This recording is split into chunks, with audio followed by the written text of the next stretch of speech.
'cause love I have is truly special. Love I have is providential. Makes me get so sentimental when I think of where I was. Welcome to Jazz Voices, where we're shining the light on great jazz vocalists from everywhere. Today's interview is with the talented Ms. Laurin Talese. Laurin is a jazz vocalist based in Philadelphia, Pennsylvania. Thanks for tuning in, and let's get started. I'm so excited to be able to talk to you and get your story. I'm excited to be heard. All right, awesome. Okay, well, tell us how you got from Cleveland to Philadelphia. I got from Cleveland to Philadelphia via college. I actually, in the 11th grade, the University of the Arts came to visit my high school, which is called Cleveland School of the Arts. And I was already studying jazz and voice then. And so when they came to the school, I was just super enamored with what they showed on a little VHS tape. Keep in mind, it was 99. And I just like, this city looks like it's bursting with life and color and energy. And so I looked online, which was a laborious process at that time, and was able to get information about coming to the school. And they also gave us some pamphlets and stuff. So I came and auditioned in November of 99, and I was accepted into the University of the Arts. And so I made my way here in the fall, which was in August of 2000. And it was just, destined. I think it was divine that they came to the school and they wooed me. And because when I got here, I met so many people that are my close friends to this day, from Adam Blackstone to Josh Lawrence to Steve Turpek to so many other Philadelphia hardworking musicians. So, yeah, it's been a great journey so far. All right. Yeah, I love Philadelphia. I just love the feeling of being in the city. Awesome. Now, do you think you'll ever do a LeBron and come back to Cleveland? I will probably own a property there because all of my immediate family is still there. But I can't say that, since leaving and traveling and living in a different city and traveling across the world, that I would want to come back and live there full time. Not at this point, but never say never. Hey, I tell you, I never thought I'd be back in Dayton, but that's okay. Oh, you're there permanently now. Okay. I am. Yeah, we decided to move back home. So. That's awesome. Well, I have heard wonderful things about just the quality of life and the schools and all this other kind of stuff, and just also for African American folks, business and opportunity and stuff is supposed to be a little bit better, especially than other cities in Ohio. Yeah, it is. Awesome. You've heard right. You've definitely heard right. Now you're talking about your family. Most musicians come from musical families. Can you say that about your family as well? Yes. And it's so funny because all my life I knew and was surrounded by my father's side of the family. He comes from a family of 13 siblings, and most of them sing. Some of them write. They're all creative in some capacity. And my mom came from a small family. She's adopted into a small family. But upon doing genealogical research, we found her birth mom. And when we met her 2 years ago, or maybe 4 years ago now, we were introduced to my mom's aunts and all these different family members, and on the night that we all met, they started singing out of the blue, and they all could sing as well. So it's just in my DNA. It's in your blood. That's great. That is great. Now, you've worked with a lot of people, Robert Glasper, Vivian Green, Jaguar Wright. If you could collaborate with anyone that is performing today, who would that be? So funny that this is a hard question for me, because you would think I would just be able to rattle off a name at the top of my head. Let me think about this. Who would I collaborate with who's performing today?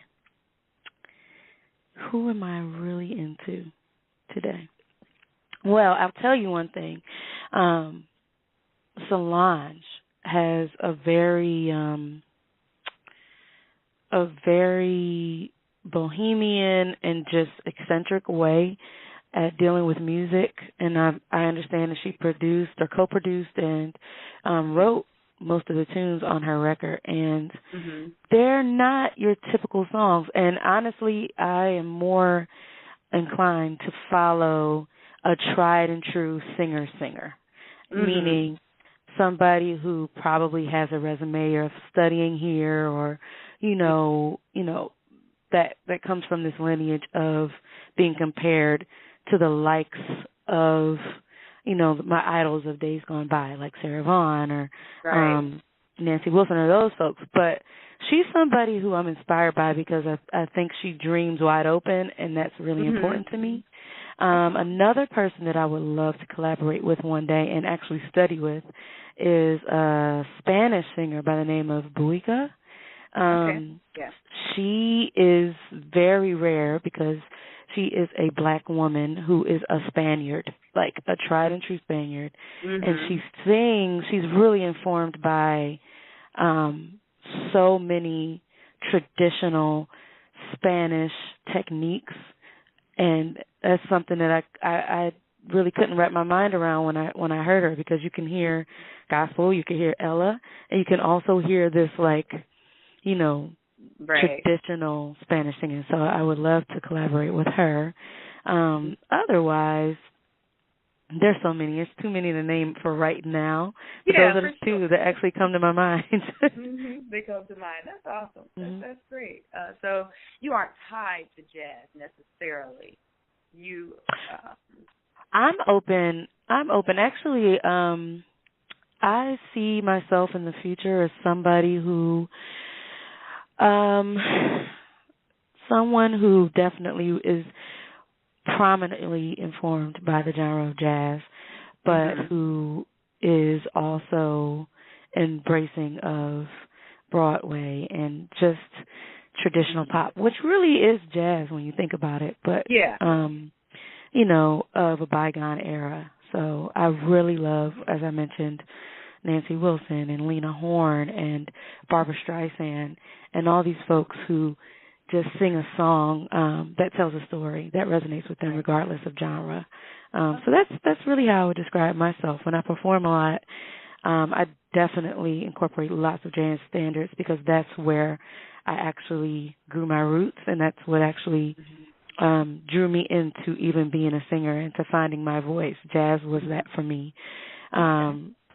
But I am so open to every genre, and it filters its way through to create Laurin music, I guess. All right. I pretty much live in my mind eventually, especially when more endorsements and budgetary things change.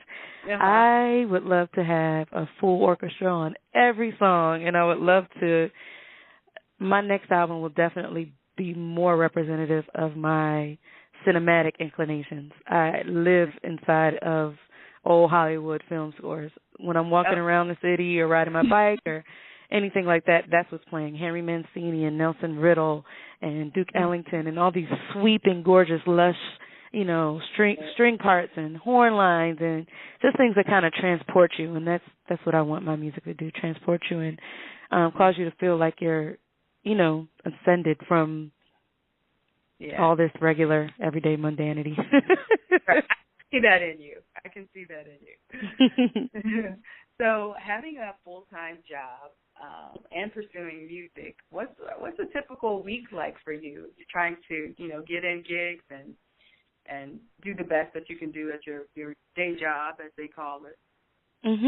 Well, actually, things have shifted a little bit for me due to, the release of my album last year and just more exposure and things that have come to me. So I'm kind of starting to, well, I actually have already distanced myself from that. I'm able to do a lot more creatively and not have to juggle so much, but there are definitely days where, I'm doing things to handle the benefits, meaning health benefits and all that other kind of stuff.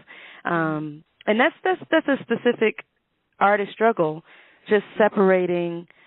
I mean, for me especially, because I've worked since 14. I worked at the grocery store when I first got my work permit. I also worked at the airport in Cleveland, and I worked at McDonald's in a Galleria in downtown Cleveland. Like, I've been working for as long as I remember. And when I moved to Philly, I also worked all the way through college. It's just something that's ingrained in me. I never wanted to be a burden on anybody or, have to depend on anybody for my basic necessities like a roof over my head and utilities and that sort of thing.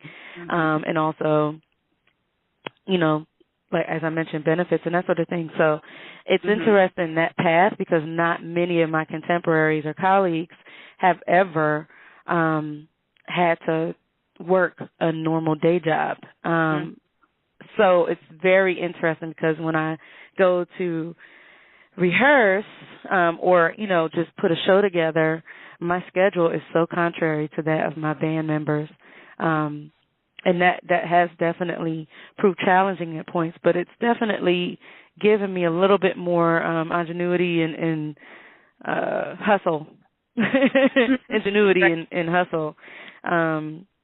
So it's always a balancing act. I'm not a mother yet, but I plan to be one day. And I assume that it's very similar to women who are juggling family and their dreams at the same time. And I notice and observe there being just this constant balancing act with women in particular as it pertains to that. And not saying that men don't balance with their family life and holding the home down and also working professionally, but there's got to be a special ribbon for moms who actually are living out their dreams and performing and writing and creating and making it happen. So one person that I'm so impressed by right now is Jasmine Horn. Like, she is badass. Like, this woman, I see a picture of her. Her baby is tied to her in traditional African garb, and she's singing on a mic at a show on a stage. And I'm like, okay, it can be done. Check. I can see that. And it's so funny because she's younger than me, like significantly so, I believe. And she's trailblazing. Not that moms haven't done it before, but in this social media age, where you don't where women kind of have had to shy away from having that part of their lives on Front Street in addition to their glamorous singer lives. I think it's so dope that she's unabashedly and just uncompromisingly a mom first, a family woman first, and a very close second, doing her thing. So, I mean, I think the hustles are probably quite similar in that you're torn between two worlds and you definitely have to be wise with your time. You have to plan accordingly, and that's something that I learned in juggling a day gig and, pursuing my artistic dreams, which are the priority. Everything's in a calendar. Everything is planned out day by day with a little wiggle room for spontaneity, of course, because music is spontaneous and that whole industry is. But, for instance, my day starts at about 6 a.m., and I go out for a run or whatever I do to, like, get my mind clear and actually set the tone for my day. And then, I'm getting ready and I'm, either going to a coffee shop to write and make sure I have intentional time for that, or I'm getting with, a musician, or some days I'm in the office. And then after that, I have to also make time to shed and also make time to spend time with my beau. It's just a lot. So it's interesting and it's fun. It's an adventure, and I don't like boredom, so I don't think I'd have it any other way. I think this is a divine part of my journey, and I'm definitely the type of girl who will take a different route every time I run, or take the long way home just to see a different street that I've never seen, or get lost in a foreign country by myself just because I need to feel that feeling of, adventure. Like, where am I? I gotta figure this out, Yeah. Okay. Well, you've performed all over Europe and the United States. How do the audiences respond to your music as opposed to the American audiences? Or is it different, or is it basically the same? I think that for me it's been interesting. It's the same, but it's different in some ways. I think that in Europe in general, people are not as performing isn't as much of a collaborative effort. You won't have audiences, sing girl, yes sexy, play my song Trench Coat, you know what I mean? And that's Philly, that's the world, that's US. Like, people are talking to me from the audience, which I love. Like, I don't mind it at all, but they're definitely a bit more communicative during the set. And that's their level of engagement. Like, you can see that they're truly tuned in and happy about it, and audibly so. In Europe, oftentimes I've encountered audiences who were intensely engaged to the music and my performance, and quiet. Like, you could hear a pin drop. And my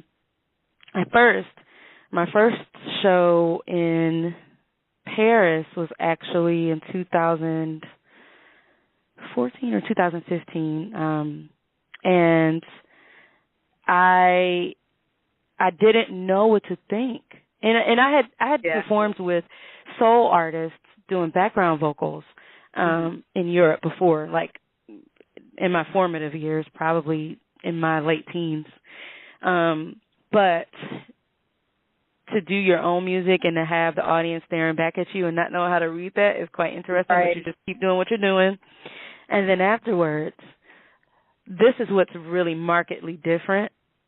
People are so earnest and so deliberate and intentional about the words that they use to describe how they felt about your music, especially when English isn't their first language, because more often than not, or I shouldn't say more often than not, but a lot of people I meet who have English as a second language are really knowledgeable about the English language, like more so than some of my actual American friends and family members. They just really study the language, and the words that they use to describe what they heard are words that I would love to hear over and over again, because they're words that I think about when I want to describe myself, you know what I mean? Like, it's just, it's so, and it's not anything about intellect, it's about where they are in the world and about how much they've listened, and the fact that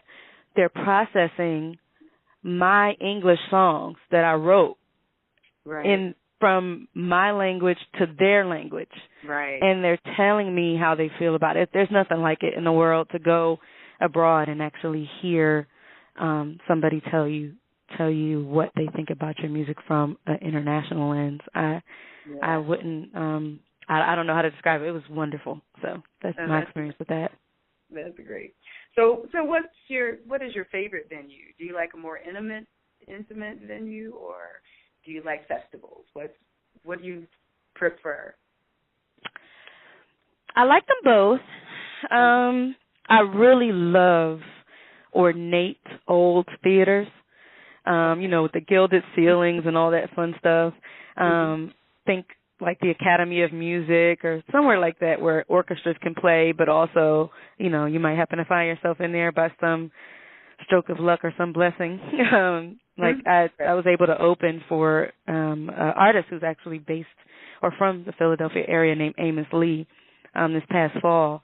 and he played the Kennedy Center, and he played the Academy of Music, and he also played this really cool room in Virginia. But the Academy of Music in Philadelphia was my favorite show because I'd been in there in the audience for a variety of shows, from Melody Gardot to the orchestra or whoever, and Kurt Elling and whoever else. But to be on that stage and to actually see how beautiful that room is from the stage there's nothing like it. And then also the way that the lights hit you and everything in rooms like that, which are pretty sizable for an artist like me.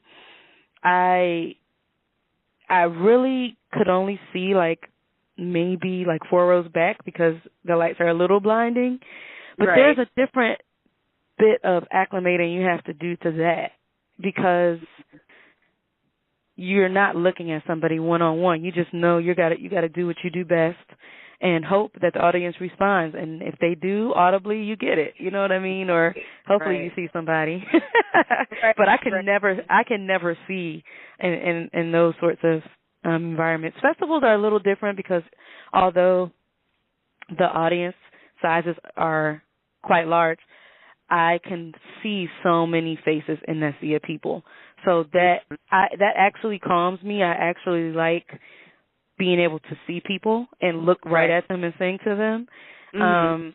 And so that's a cool experience. And also I love nature and being outside. I love doing outdoor festivals, specifically as it pertains to festivals, but any festival is fine. Just getting in front of a large group of people that I would not have been able to get in front of otherwise because of, them flying in or, traveling to this festival. It's just an awesome experience. However, the South, the small, tiny jazz caves in Paris, those sorts of places are near and dear to my heart because you connect with people one-on-one, and it's so intimate that after the show, people feel like they know you, and they come up to you and they talk to you about their personal experiences and what you helped them through with your songs and that sort of thing. And I really love people and learning about them and just hearing different perspectives, and that's really important to me to be able to connect on that level. So I really appreciate the intimate shows a lot. Okay, all right. So now let's talk about Gorgeous Chaos, which was released in March of 2016. And it's one of my favorite projects. I love it. I listen to it all the time. Thank you. I'm so happy to hear that. It really is one of my favorite tracks because it's so diverse, too. I mean, your songs are all different, but you tell all of the stories beautifully, and I enjoy that. Of course, my favorite song is My Husband. That song is actually, no, I did not. It's actually a song that is from a musical called Nine. And you have to see the film adaptation of it. It features Penelope Cruz and one of my favorite French actresses, Marion Cotillard. And she is the woman who sings this song on the soundtrack recording and in the movie. Yes, but it's so, I actually love the way she sings it too because she's not a singer by trade. She sings it straight tone, and it sounds so vulnerable and innocent when she sings it. It's definitely less soulful and more striking in that regard. But it struck me as ever since I saw the movie, and I don't even remember when it came out. It was definitely in the 2000s, but yeah, I feel like I should have known that. Yeah, but you know what? You might not have, because it was one of those that you would have seen at an independent movie, the Ritz East or somewhere like that. It actually came out in 2009. But ever since I saw the movie, I was like, I'm going to watch that again this weekend, too. Ever since I saw that movie, I was just like, I got to do this song because I felt what she was saying. And in the movie, it was about her husband making movies. He was this director who just had all these different actresses clamoring at the bits, and she couldn't find her place in a lot. So it really struck me then. But I actually, when I sang it, I just thought about I imagine myself dating a full-time musician. Yeah. And I was like, woo. As artsy as I am, that probably wouldn't work. That would work out. Because you have to take a tiny bit of a back seat sometimes, so Sure. which the song definitely illustrates. So yeah, Right. 9. So how did you choose all the songs for Gorgeous Chaos? What's the process you went through? So the process was super organic. I, for years, worked with a dear friend of mine, Eric Wortham II, and he's an amazing composer and songwriter and pianist. And he can sing a little bit too. He doesn't do it often, but he can sing too. So he just has this amazing musical sensibility and sensitivity. And the moment we met in probably 2002, 2003, and the moment we worked together, it just was like it was like perfect. We understood each other. We finished each other's phrases, and he definitely was like my piano counterpart. So we've written so many songs over the years, and more recently, when I decided to venture out on my own from singing background vocals, we just were playing around a lot in practice rooms at my university where I work, UPenn, back then. And then we would, get together at his place and just write.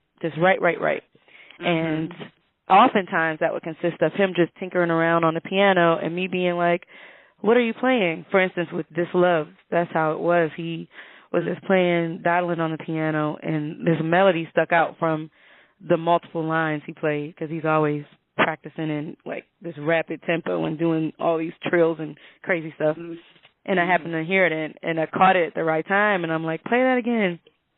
And he did. I'm like, what is that? It's like, I'm making it up right now. I'm like, okay, let's develop this. I'm going to go home and write what I think it needs to be. And I went home and wrote the vocals and melody like in 30 minutes. And that is very fast for me because I tend to stew and try to perfect everything. And we met like the next day and it was done. Like that's my favorite song on the album for that reason. It just came so fast and so quickly. But most of the songs, like a lot of times I would come to him with a melody that I had been hearing and a concept, and then he would expound upon it melodically, and then we would take what each other did, come back together. I will have written more, and then we tighten it up. So a lot of those things happen in terms of content. It was autobiographical. I just literally went through much of that stuff. Made up my mind, definitely have made up my mind a few times. I love that one too. And thank you. And Winter, definitely. I remember writing that, just feeling like, okay, I'm not pulling teeth to be in this relationship. I'm over it. I got way too many things to concentrate on at this moment. So that Trench Coat, I was actually sitting in my living room at my last place in University City, actually Powelton Village, which is right by Drexel and stuff. Super cute block, and I was always inspired by just the tree-lined streets and all that stuff. I'm very inspired by just aesthetics and nature and stuff around me. And also, as we talked about earlier, by films, and I was watching The Fountainhead, and in that movie, there's like an office scene, an office that's always throughout the movie. And there was like this old desk and like a decanter on the desk and books line the shelves in the office. And like I just imagine the smell of the leather-bound books and the smell of the whiskey, that folks used to be able to drink in the office back in the day. The oak. And I just sat and was like, what if my guy had an office like this? Like, and it just took from there. So I was like, all right, Trench Coat.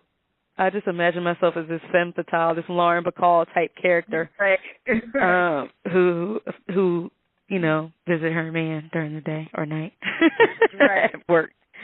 Right. Yeah. So I mean, and then Forgive and Forget definitely was autobiographical. Me and one of my best friends had gone through breakups at the same time, and we were just like, we need to like write a song. And we had this track that we wrote to, and we turned that into piano. That's great. And ended so you up have a new recording project it. coming out soon, or are you working on a new? I'm sorry, say that again? So do you have a new project coming out soon? I am currently working. I'm currently writing and recording now for it. So, stay tuned. I like to really be informed by life and be inspired by something. And I'm at the point in that process now where I feel like I've hit upon a couple of things that I want to talk about. So definitely going to be releasing some new music soon. Okay. Well, last but not least, I have to ask, who are your top 5 jazz vocalists, favorite jazz vocalists? Top 5, Sarah Vaughan. Ella Fitzgerald is always in everybody's list. Right. Chet Baker, because I like his tone. I love the fact that his playing informed his singing. There hasn't been another tone like Chet Baker's, and the way that he would interpret a song, that melancholy vibe just does something to me.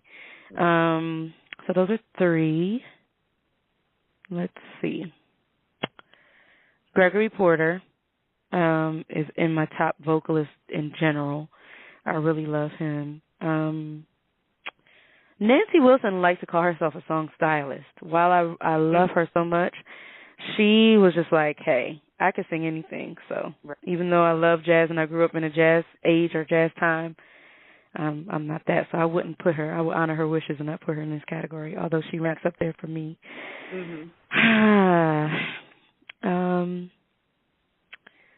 So I said Gregory Porter, Sarah Vaughan, Ella Fitzgerald, Chet Baker, and I need to round out this list. Dinah Washington. I'll just say. Yeah, I love her. First of all, she's a fellow Virgo. But second of all, I just love, and I'm probably going to be so pissed when we get done talking because I have so many people that I listen to on a daily basis, but I love her voice because she's not scatting. She's not about a lot of tricks. She's about just getting that emotion through for a song. And her voice by itself, her tone and everything was so individual and unique to her. There's never been anybody else who sounds like Dinah Washington. And, I mean, I just, anything that she's saying, I just really gravitate towards voices that automatically you know who they are within the first word, first vowel. And I love her so much, and I wish she lived a much longer life. I'm always Wikipediaing somebody, or even in school before Wikipedia, I would go to the library and bring home tons of biographies for these folks. Right. Lena Horne's up there too, though. Although she's definitely more traditional pop and Broadway influenced, but she definitely sang some jazz standards, and she's singing well. But in reading about all these folks, and there's sometimes tragic demises, is interesting. But her life definitely informed her singing, and I love her. So yeah. Okay. Sarah Vaughan I love because she is a rarity. Her tone was impeccable, and her musicality was impeccable. She definitely improvised her bum off. She could hang with the band, but her voice was so well trained as well. She was one of my first influences. Lullaby Birdlands was one of the first jazz standards that I learned, because I was so enamored by the fact that while I was taking voice lessons and stuff like that, she somehow melded this classical sensibility and breathing techniques and all this sort of thing with sensuality and vocal prowess and instrumental prowess, because she used her voice like an instrument so much. Yeah, she was. Yeah, she's all that. I definitely feel like I know you a little better today. I've talked your head off. No. I appreciate everything you said. You have allowed us. You've opened up your heart, and I can really appreciate that. Thank you. I'm going to tell everybody how to get your CD, and I'm also going to hopefully get a couple of signed CDs from you so we can get those out there to some people. And is there anything else you want to say or before we close? No, nothing else I need to say at this point. All right.